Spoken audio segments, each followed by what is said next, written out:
একদিকে যেরকম গোটা দেশ জুড়ে মক ড্রিলের প্রস্তুতি, বিভিন্ন জায়গার ছবি তুলে ধরছে, আগামীকাল এই রাজ্যেও মক ড্রিল হতে চলেছে। আর এই আবহে দাঁড়িয়ে পেহেলগাঁও হামলার 14 দিন পেরিয়ে যাওয়ার পর এখনো অধরা জঙ্গিরা। এবার এই নিয়েই প্রধানমন্ত্রীকে খোঁচা দিয়ে পোস্ট তৃণমূল কংগ্রেসের। 14টি প্রশ্ন তোলা হয়েছে তৃণমূল কংগ্রেসের এই পোস্টে। সেই পোস্ট আপনারা দেখতে পাচ্ছেন।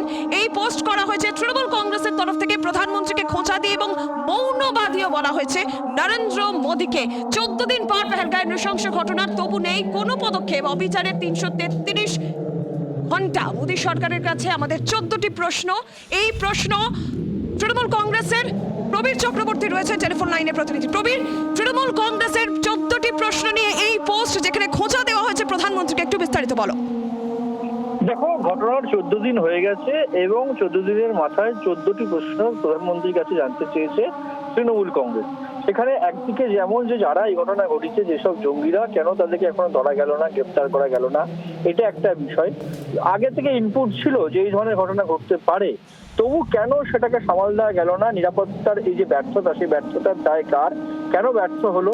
পাশাপাশি দাঁড়িয়ে সর্বদলীয় বৈঠকে প্রধানমন্ত্রী তিনি এলেন না, তিনি বিহারের নির্বাচনে চলে গেলেন কেন? সর্বদলীয় বৈঠকে এলেন না কেন? এই প্রশ্ন তোলা হয়েছে। সুতরাং এই ধরনের প্রায় 14টি প্রশ্ন তোলা হয়েছে তৃণমূল কংগ্রেসের তরফে, যখন দেশ জুড়ে মক ড্রিলের প্রস্তুতি চলছে দেশ জুড়ে আগামীকাল।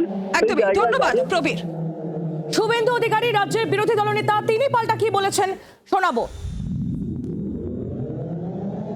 এই ধরনের নাবালকের মতো যখন যুদ্ধের প্রিপারেশন মারাত্মকভাবে 7 তারিখে মক ড্রিলের জন্য বলা হচ্ছে, সেই সময়কালে এই ধরনের 14 দফা প্রশ্ন তুলে পাকিস্তান প্রেমীদেরকে উৎসাহিত করা হচ্ছে, টুকরে টুকরে গ্যাং জিহাদিদেরকে অনুপ্রাণিত করা হচ্ছে, এটার মধ্য দিয়ে তা প্রমাণ হয়।